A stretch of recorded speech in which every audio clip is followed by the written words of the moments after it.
Əsas bölgünün 3 bərabər hissə əvəzinə 2 hissəyə bölünməsi dual adlanır.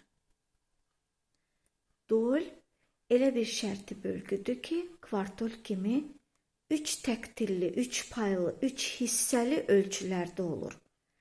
Belə deyək də, nöqtəli uzunluqlarda. Nöqtəli bütöv bərabərdir 3 yarıma.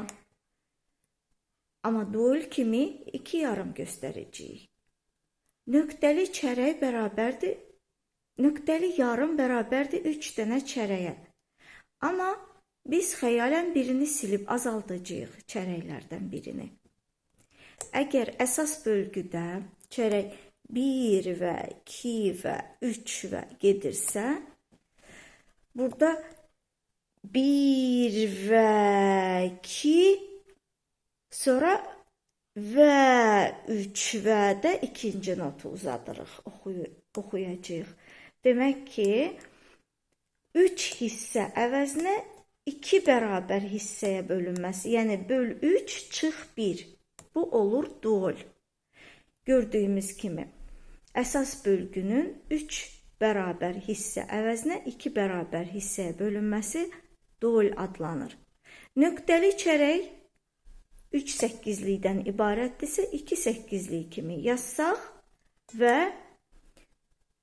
nöqtəli çərək uzunluğuna saysaq onu, olacaq dual.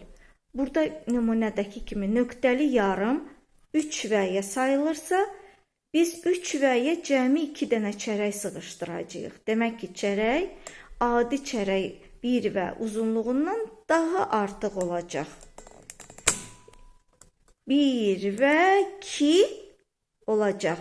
Sonra və 3 və 1 və 2 və 3 və. Bu olacaq 2 çərək, amma 3 və uzunluğuna sayılanda olacaq dual.